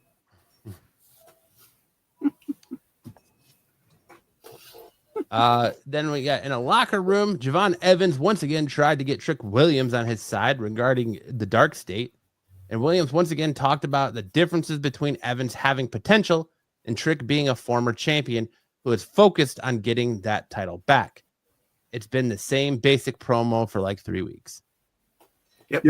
Let me ask you a question. Do you have the slightest feeling that either Femi or Trick is the leader of the what's the other state? Dark State. Dark State. Dark State, yeah. I would say it's probably Trick, because Femi's the one that keeps getting left laying. But maybe it's Femi. It could be a Saw type switch. Because we actually thought that it was Ricky Saints. Yeah. But it seems like it's not. It's making you believe it's one of them now. A little bit. We can see what happens, I don't know. Speaking of Ricky Saints sat down with Vic Joseph And Vic asked him about the people saying that he doesn't belong. Saints talks about how he believes in himself and he's gotten to where he is because of his confidence. So Sean Spears interrupts and started grilling Saints over his overconfidence and how he didn't ask him to be in the culling because of that. Saints makes it clear that he's coming for the North American title. Spears threatens Saints that he burnt every bridge. He says you could just go back to 08. No, you can't. I love the jabs, stuff like that. I don't know. That whole thing, Ricky Saints, no freaking friends in NXT. Everybody it's against him, Matt. His back against the wall, odds against him, and I'll show you that I am the better champ, the better wrestler. I'll show you how I'm going to friggin' my confidence will get me to where I got to be. I don't know. I think he's much better with AEW. You know what I'm saying? Well, we haven't seen a lot with him yet in NXT. No, but AEW, he shined more in AEW for the time. I know it's a slow thing, and I know that eventually it's a slow burn. This is only his third week. I think a month. He's been a month already, right? Yeah, something like that. But he's only had one match on NXT. Yeah. He had a tag team match. Yeah, and he had one match, and then he had one match. Yeah, with Ethan Page. Yeah, I don't know. Tyreek Guay and Tyson DuPont and Wes Lee were watching the interview. In the background were Ethan Page and Chase and Connors, as well as Dixon setting up Chase against Page. Elsewhere backstage, Hank Walker and Tank Ledger talked to the Motor City Machine Guns to get hyped for the tag team match. Guay and Tyson DuPont defeated Tank Ledger and Hank Walker by pinfall with some help from Wesley's interference. Backstage, Ava was asked Stephanie Vakir, who is being taped up, if she's able to defend her other title tonight. Vakir wants to keep her word about being a fighting double champion as she is La Primavera. Sarah Schreiber interviewed Fraxium. Axiom spoke about facing Gunther on SmackDown, saying it's a moment he'll never forget. Nathan Fraser was upset for not getting an invite and suggested that if he had been there, maybe Axiom could have beaten Gunther. Axiom pointed out that the monitor that Obafemi looked pissed and left the area while Fraser was busy looking at the screen. Next, we got an NXT Heritage Cup match. Lexis King defeating Javon Evans by countout. Obafemi attacked Evans to get back at him for last week, which caused the countout scenario. Dark State then approached the ring, but stopped while still in the crowd as Trick Williams came out to go after Obafemi. So it starts to feel like maybe it's Trick Williams who is part of this group. I don't know. Go ahead, Dom. Would that work in Trick Williams' favor? He was champion. He lost his title. He had his run as champion. He wasn't heel in the beginning. Wasn't he heel in the beginning? He was a heel. He was with I believe you could call him a heel when he was with him. I can't think of his name now. Oh damn. I hate this when I can't think. Yeah. Come on, Sticks. Him. What's his name? SmackDown roster.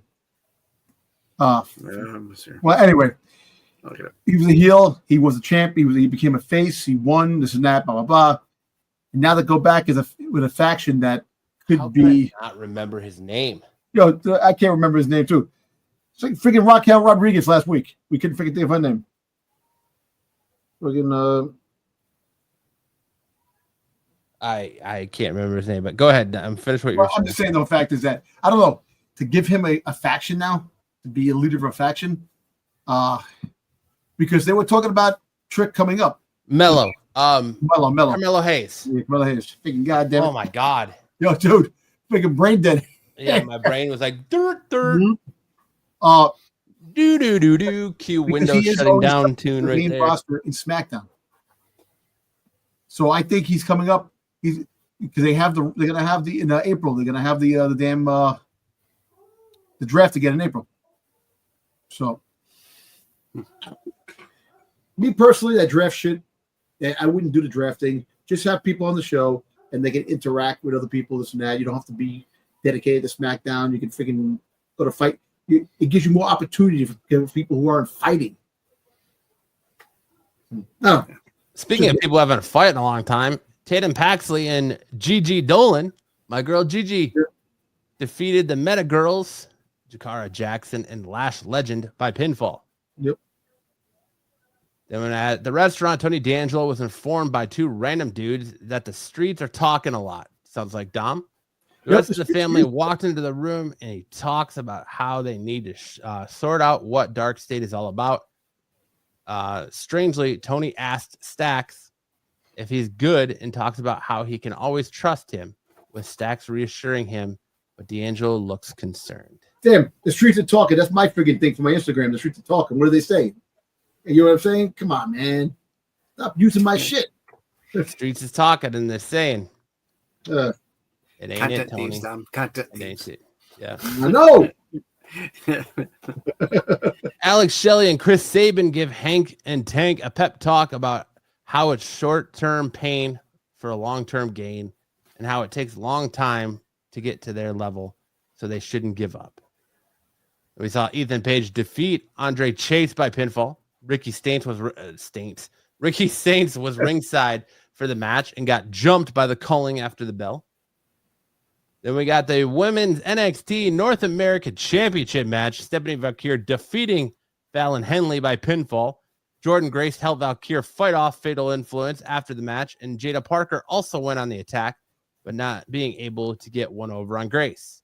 The show ended with the women's division all trying to get in Ava's ear about being the next in line for a title shot, while Grace and Valkyrie continued to stare each other down in the ring. We're leading to Jordan Grace versus Valkyrie for the North American Championship at NXT Stand and Deliver. She's going to win it. Yes, Jordan Grace will win the title from her Yes. at Stand and Deliver. Yep. Valkyrie will, I think, continue to hold the NXT Championship until Julia comes back. It's going to be this week after week. I think she's going to be defending a title to where it gets too much for her. And then Jordan Grace is that final wall she can't get over. And Jordan Grace is going to beat her for that North American Championship. And I agree. She holds the NXT Women's Championship until Julia comes back. Until probably at the fall or something like that. And look, I'm gonna give this a solid A+ for one reason. And it's two reasons. Freaking Stephanie Valkyrie. Double A's. Yeah, double A's, exactly. Or quad A's, Yo, actually. Oh my God. Yo, Triple dose of A. How come NXT, the action is so much better? This is so much more going on in NXT. And it's just A+ for me, NXT. Yeah, Sticks. I think it comes down to the writers and the producers. I think they got some good people at NXT, and I agree. This show was an A+ program. I from the beginning to the end, I loved it. I agree. NXT was an A+ for me as well. I loved both championship matches. I love Jordan Grace Great matches. getting some shine. It was a great program. Now we are pre-recording this on a Wednesday night because unfortunately Dom's got to work tomorrow when we be live, so we don't have an AEW review. So we're gonna hand it over to Dom now for our Thank you, Dom. the mat spotlight. Now, before we do that, I want to say if you've liked all of our takes and you've made it to this point, please make sure to hit that like and subscribe button and turn that bell on so you know whenever we go live with all of our premium wrestling content. And on that note, Dom Tober, take it away for your spotlight. Step into the ring. The crowd is loud. Spotlight on my hero, standing fierce and proud. So, Dom, tell the beautiful people who you're educating us about this week. so the spotlight is going to be John Cena. I don't see anybody there. There's nobody on the screen. I don't see. You can't see me. You All I can't see is a T-shirt. Yo, who we doing? Who we doing today? John Cena? Yeah, I I don't just see a T-shirt, a tie-up T-shirt, just hanging out in front of a JP Penny sign. Yeah. So listen, since John Cena turned heel, I want to try to get a spotlight on him. Just it's something that that people already probably know. Just a little a brusher up on who John Cena is and what he has accomplished since his first appearance in WWE.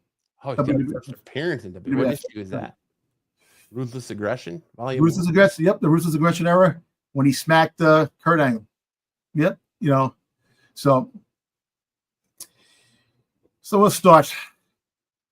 All right, so John Cena started in 2001, and when he came in, he was signed the person in charge of talent relations was Jim Ross, which is at the time good. On behalf of that, he was known the World Wrestling Federation. According to Ross, he was returned to Connecticut after signing Cena. He walked into Vince McMahon's office and told him, "I just signed your main event for WrestleMania in the next 5 years," that's a bold statement. But it came true. John Cena would eventually make his WrestleMania debut 3 years later at WrestleMania 20 in 2004, winning the United States Championship from the Big Show. That's freaking awesome. That's basically you have like the with the big slow.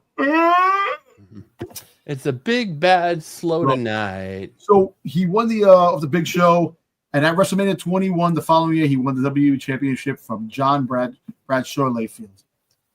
So that's freaking amazing. So the following year, so the year after, he won the big championship off of John Layfield. So he's already becoming a legend, if you really think about it, at the early age. So he wrestled WrestleMania main event, beating Triple H to keep his championship. He also main event WrestleMania 2007 versus Shawn Michaels, and in 2011 versus The Miz. In 2012 and 13 versus The Rock, he also wrestled many other premium live events. In 2010, he during the match between Wade Barrett and Randy Orton won, so Cena was forced to retire. He was rehired by Wade Barrett and defeated him in table ladders and chairs. He also was drafted to SmackDown as the first pick in 2011's draft. But before the end of the night, he was drafted back to Raw. He was defeated by The Rock at WrestleMania. WrestleMania, 20 was it 20 29. 29. He also won his second Royal Rumble in 2013.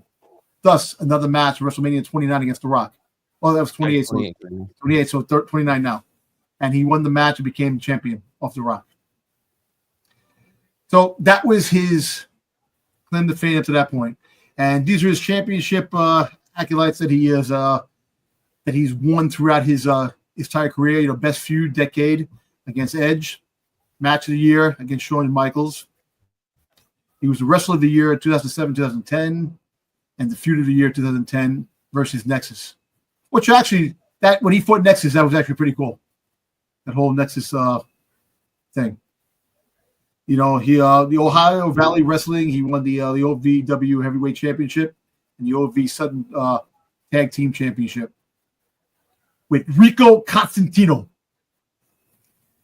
Pro Wrestling Illustrated Feud of the Year 2006 versus Edge, Feud of the Year 2011 with CM Punk, Match of the Year 2007 Shawn Michaels on Raw, Match of the Year 2011 CM Punk at Money in the Bank, Match of the Year 2013 against Daniel Bryan, SummerSlam, and Match of the Year 2014 against Bray Wyatt, and Last Man Standing match at Payback. Match of the Year 2016 against AJ Styles at SummerSlam. Most Improved Wrestler of the Year 2003, Most Popular Wrestler of the Decade 2000 to 2009, Most Popular Wrestler of the Year 2004, 2005, 2007, 2012, Wrestler of the Year 2006 and 7, ranked number 1 of the top 500 single wrestlers in the PWI 500 in 2006, 2007, and in 2013. Rolling Stone, Best Promos 2015, tied with Kevin Owens. Best Storyline 2015 with Kevin Owens. WB Match of the Year 2015, Kevin Owens at Money in the Bank. Also, Sports Illustrated Muhammad Ali Legacy Award 2018 and ranked number 4, the top 10 wrestlers in 2017. Ultimate Pro Wrestling UPW Heavyweight Championship. The World Wrestling Entertainment WWE Championship 13 times. World Heavyweight Championship 3 times. and WWE United States champion 5 times. He was the WWE Tag Team Champions 2 times with The Miz and with David Otunga, and also World Championship 2 times with Batista and Shawn Michaels. He won Money in the Bank in 2012, Royal Rumble 2008 and 2013, WWE Championship #1 Contenders Tournament 2003, 2005, the Brisbane Cup 2009, Slammy Awards 10 times, Game Changer of the Year 2011 with The Rock, Hero in Us All 2015, the Holy Shit Move of the Year 2010, sending Batista through the stage with an attitude adjustment, Insult of the Year to Dolph Ziggler and Guerrero. You're the exact opposite. One enjoys eating a lot of nuts, and the other is still trying to find taste. That was actually the Kiss of the Year with AJ Styles, or AJ, not AJ Styles, AJ Lee. I was gonna say Kiss of the Year with AJ Styles. What are we talking about here? I don't remember that. Yeah, I don't remember that win either. Kiss of the Year. You're right. Match of the Year 2013, 2014 versus The Rock, WWE Championship, WrestleMania 29, Team Cena versus Team Authority at Survivor Series. Superstar of the Year 2009, 2010, and 2012. The Wrestling Observer Newsletter. Best Box Office Draw in 2007. Best Gimmick 2003. Best on Interviews 2007. Feud of the Year 2011 with CM Punk. And Money in the Bank 2017 in July 17th. The Most Charismatic 2006 to 2010. The Most Charismatic of the Decade 2000 to 2009. Wrestler of the Year 2007, 2010. The Worst Feud of the Year 2012 versus Kane. Worst Worked Match of the Year 2012 versus John Laurinaitis. Yeah, at the Over the Limit. I remember that. The Worst Worked Match of the Year 2014 versus Bray Wyatt at Extreme Rules. Wrestling Observer Newsletter Hall of Fame Class 2007. So other awards and honors. The NCAA Division 3 All-America, Springfield College Athletic Hall of Fame, inductee class 2015, Make-A-Wish Foundation, Chris, Celebrity Award, Gracious Award, Gracious, right? Gracious, right? Gracious. Make-A-Wish Foundation Special Recognition Award for being the first to grant 300 wishes.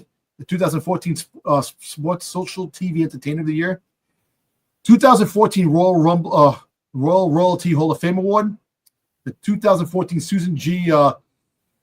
Kelman Race of Cure for Grand Marshal, the 2016 USO Legacy Achievement Award, the 2018 Sports Illustrated Muhammad Ali Legacy Award, 2024 NCAA Silver Anniversary Award. Cena did not accept the 2012 award, opting to award to be presenter Ric Flair instead.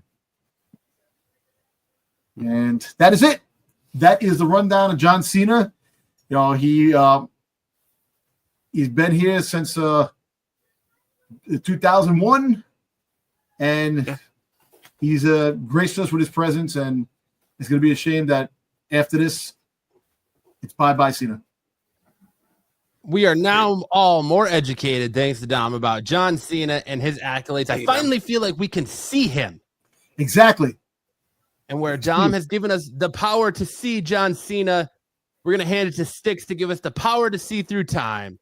As Styx takes us in his timey-wimey time machine that looks bigger on the inside than the outside for a trip through the time tunnel. Step into the time tunnel, let's rewind.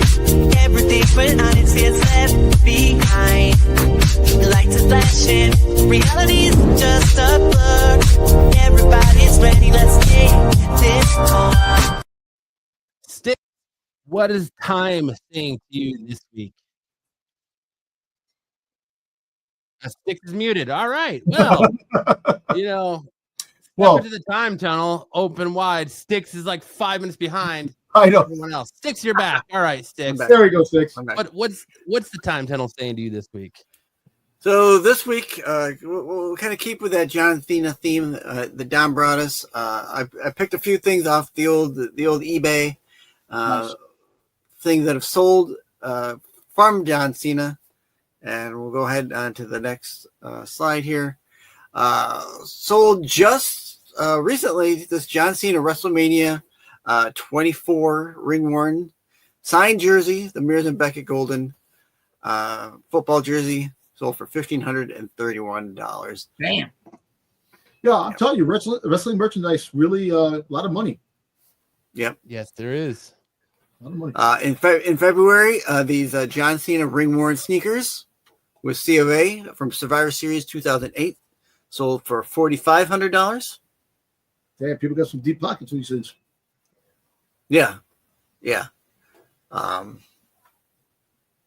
2008. That's a great year for him. I think 8 was one of his better years. Oh yeah. It early on. This January 16th, right after the Netflix stuff started, 2024 Panini National Treasure Hulk Hogan / John Cena dual auto 1 of 1 platinum sold for $9,999. Damn, there goes my friggin' my John Cena collection of cards. I can never have this card. I have all his cards except this one. Yeah, I think I had one more, didn't I? Jeez. Yeah, you do. Yeah. Wow. All right. February 9th, John Cena ring worn sneakers, C of A Royal Rumble, also 2008, sold for the grand total of $10,000. And the best, $120 friggin' shipping delivery. Jesus Christ. Yeah, that always gets me. Buy it for $10,000. You still got to pay your shipping. Why did the person just pay for the damn shipping? Oh, what happened? Yeah. Matt. We lost Matt. I don't know. Well, okay. But I mean, yeah, 10,000, and then you got to pay. I mean, you're already losing what fees and other stuff with eBay. Suck up the delivery too, man. Oh yeah, suck up that delivery. But 10,000. I mean, that's a big ass kind of on a signature of a shoe. Yeah. No matter who it is. You want to suck off a delivery man? Yeah, fucking $120 delivery. So you're gonna suck them off for it? No, says the person should send it. The person should freaking goddamn suck off the delivery man. All right, there you go. That's time tunnel for this weekend. Thank you for watching. Ergonomics, man. Yeah, word life. Word life. All right. Well, it's come to that time of our show where we're going to say goodbye to you, beautiful people. I feel like we've learned so much tonight going through what happened in Monday Night Raw, SmackDown, our reviews of all the shows. Know so much more about John Cena, where Dom has finally just bestowed upon us the power to see him, and Styx showed us what wrestling fans are willing to spend ridiculous amounts of money on.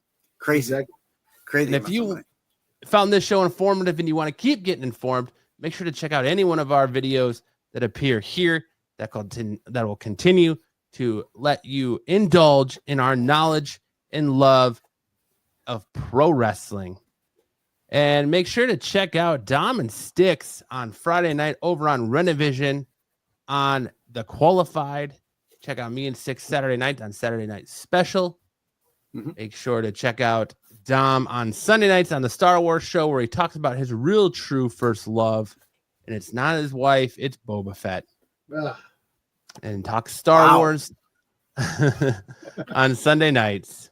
Which brings you right back here to us next Thursday for more wrestling goodness of the gods. Dom, any words of wisdom you want to send us out with this week?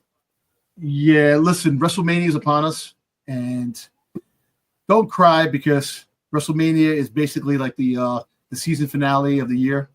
If you really think about it, it's like the main event. It's the World Series, is the basketball championship series, the Super Bowl, and the hockey championships all in one. Once this is done, the draft comes in, and the shows we've ever changed. So enjoy this moment right now and enjoy what we're getting, because Roman and Seth will be going back to SmackDown, and friggin' CM Punk is going to stay on Raw.